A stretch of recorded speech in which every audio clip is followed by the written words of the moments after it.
Peace to all the viewers, or just viewer. The latter is most likely. I know you gave us the option to do this tutorial in both languages, but believe it or not, I actually find it more comfortable to express myself this way. I don't know why, it's something innate. Nonetheless, before moving into the in-depth analysis of the working of our project simulation, I will now again, for the sake of the video, explain what it actually is. I mean, you don't actually need an in-depth description of what the project is. You just need to know the name, and everything you need to know about the project is in the name. And unfortunately, due to the pandemic, we couldn't live up to the name. Nevertheless, the name is self-parking car with heart rate monitor and an eye blink sensor. And the project we thought we were going to build was exactly that. Now I know it sounds odd and is certainly not that practical, but the project was chosen to let us have a deeper understanding of how Arduino-based sensors work, and already having generic robot chassis and the motors, we decided to go for a vehicle-based project.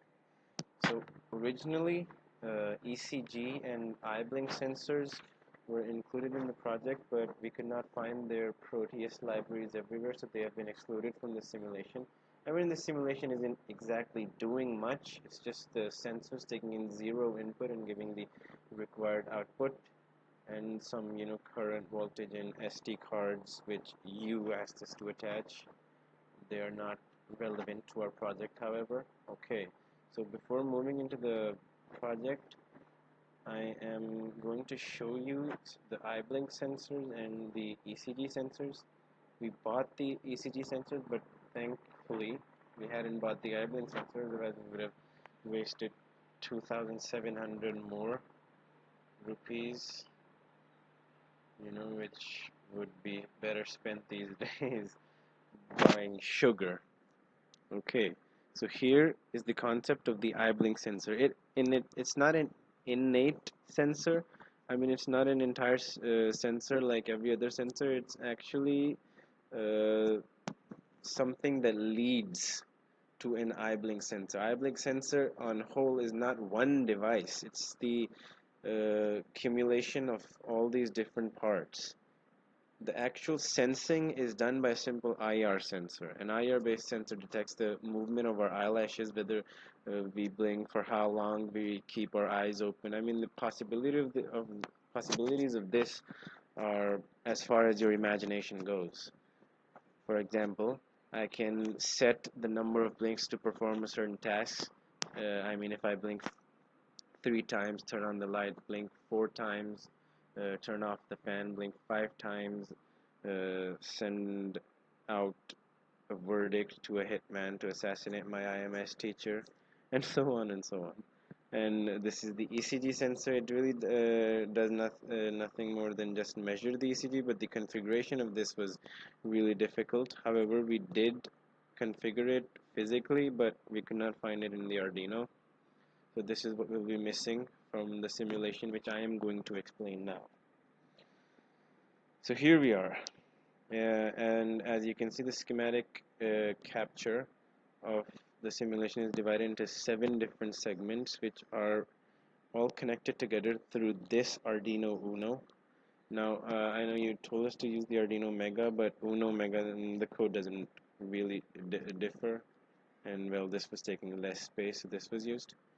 So I'm going to start from the top right. This is the virtual terminal. It displays everything that we serial.print. Here's the Arduino code. So wherever you see this command, serial.print, it is going to show up on the virtual terminal in the Proteus simulation. So this is basically just doing that. It's displaying information, no other secondary functionality. And this is the ultrasonic sensor.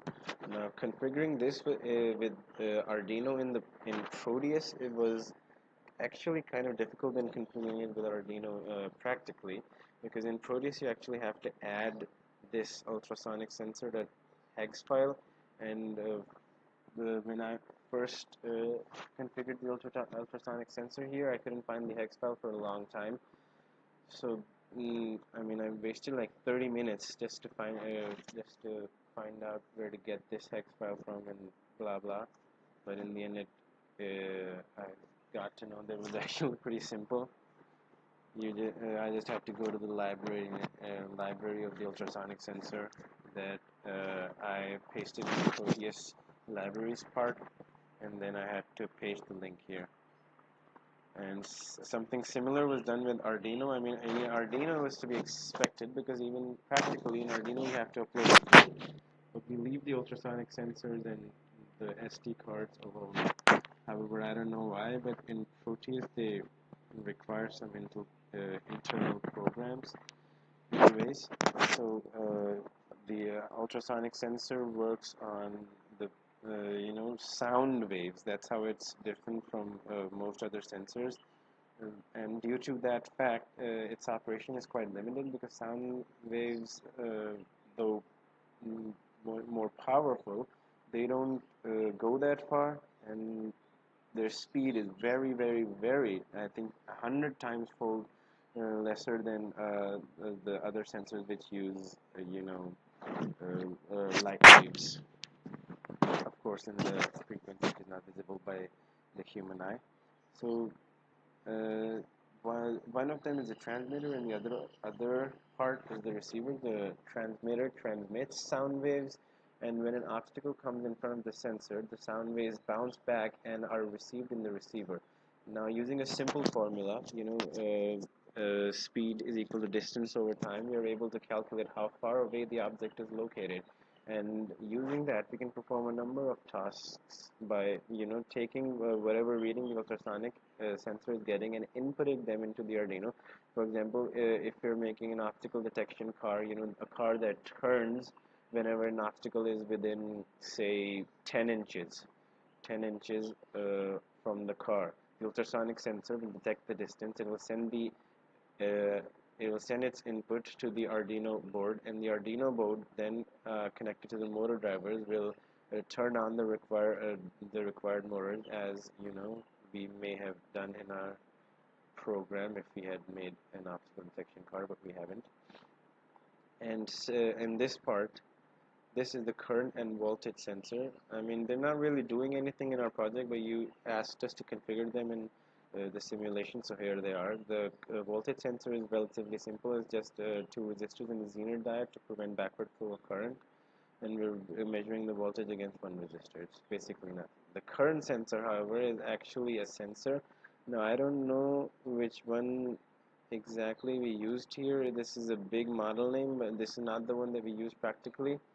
I forgot the name of the current sensor which we use practically, and there's no special functioning to these two sensors. I mean, they do exactly what the name implies. They sense the current and voltage, nothing more. Now, something particularly interesting is this optical isolator. Now, the name sounds odd, but it's practically quite similar to an IR sensor, an infrared sensor. An infrared sensor is similar to an ultrasonic sensor, but an ultrasonic sensor detects only solid objects. Infrared sensors have other applications as well. They can be used for color detection and a number of other purposes. So here it's performing the simple operation of an IR. Light waves come, and then this octocoupler detects those light waves and sends the output. Its functioning is pretty simple, quite similar to an IR sensor. Here is the Arduino, which is basically connecting all these components together, taking in the input, giving the output, powering all these components even. Now this is the SD card RDC. Now this was also quite similar to what I did in the ultrasonic sensor, but in the ultrasonic sensor I added the .hex file. However, in the SD card portion, sorry, I actually had to enter a different file. I had to enter, wait, let me show you, file with this extension, mmc.mmc file, sdcard.mmc. Without this, it was showing an error in the simulation. So it's used to store the data, time, date, whatever you want to store in the SD card. Uh, it, I mean, it's not actually actively being used in our project as well, because in our project, you just receive the data and perform the task as it is. There are no services, there are no broadcast receivers that depend upon time. And now the only thing left here is the relay. The relay is actually this thing which connects the motor driver to our Arduino. I mean, Arduino gives the input and the relay is intact. Otherwise, the motor will not function. It's a simple magnetic-based switch that, when energized, will complete the circuit and drive the motor. Now, when I first read the circuit, I also thought that why are we using an IC? Why not just directly connect the relay to the power source? So the problem, I mean, I think this is a problem with a lot of circuits, but then I studied and I found out that most of the times the ICs are used to provide a steady flow of current. Steady flow of current through the circuit and a steady voltage, which most direct current batteries they can't do on their own. I mean, if I added one in the simulation, it would work, but in practical work, without the IC, the circuit will, not work as smoothly as properly as it should. So as you can see, this is the switch which the relay closes, and here is the motor. There's one motor here and one motor with the current sensor. I mean, the current sensor is actually sensing the current in the motor. There's no need for a motor here, just to show you that the current sensor is working. I'm going to actually simulate the project. I think I have explained to the best of my ability what all these things are doing. Well, not to the best of my ability, but to the best of what I think is necessary. So I'm going to simulate now, and the simulation has begun, but it's not showing the virtual terminal. So I go to the debug, and here we are. This is the virtual terminal. Now it's in the code we had serial.printed these because, well, they look nice and shiny, and after a while the program will start, because there's a clock for, I think, about 10 seconds. Yes, there's a delay of 10 seconds after the program starts. Where is it? Where is it? Where is it?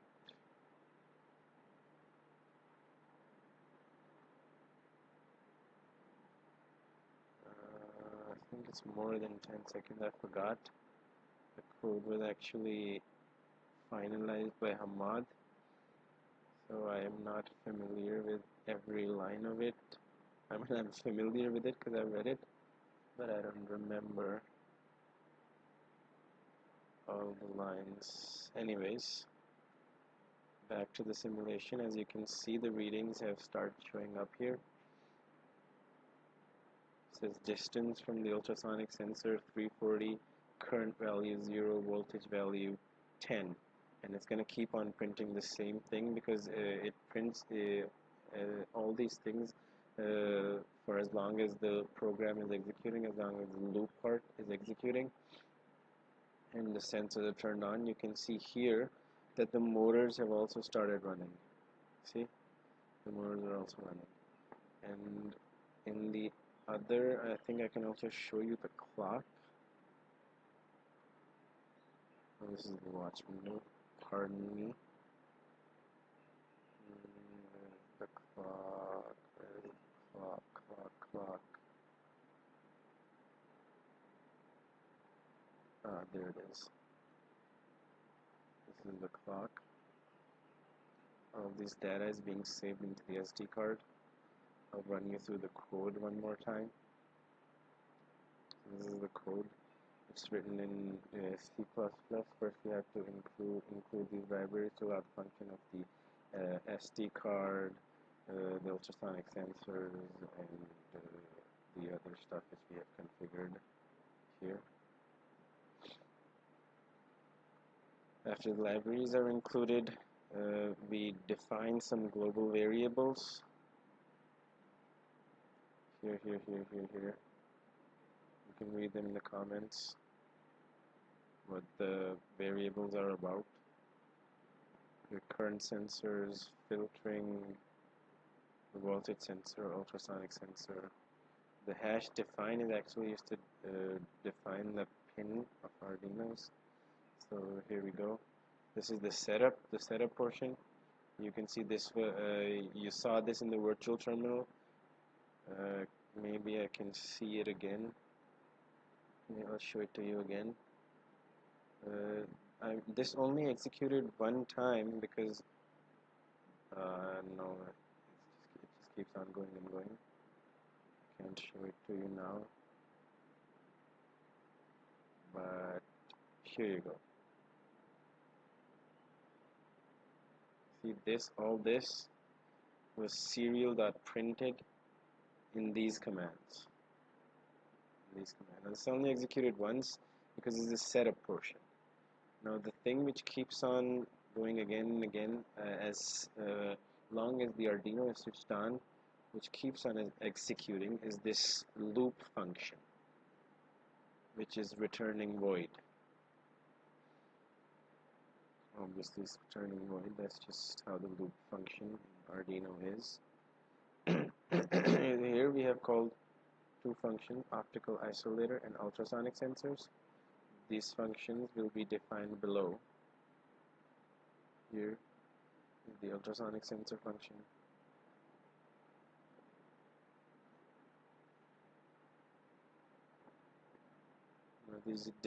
The digital dot write means that from this pin it is actually giving the Arduino the command to write an input of input of 0. That's what write means. Write means input. This is the current sensing function. This is the voltage sensing function. All these functions are being called inside the loop to make our task less tedious. This is the loop. Again, we were serial.printing this thing. You saw that. Then we're serial.printed the value that ultrasonic sensor, the integer value that this returned, that the current sensor function returned, and then the voltage sensor function returned. This was all seen there. The code is actually pretty simple. There is no complex algorithm that we had to design. Most of the thing was done by these functions, which are basically doing nothing because we had to limit the project given we were not going to implement it physically. And even in the code, I think things would have gotten interesting if we had included the eye-blink sensor or the ECG sensor, but the ultrasonic sensor, IR sensor, and the current sensor, voltage sensor, they're pretty basic. There's not much to do there. So the code is pretty simple. I think, now I don't know what you think, but I think I have explained well enough what this project is doing, and I may have exceeded the time limit, but thanks to that, you know how everything works and it is working the way it is supposed to be working. So at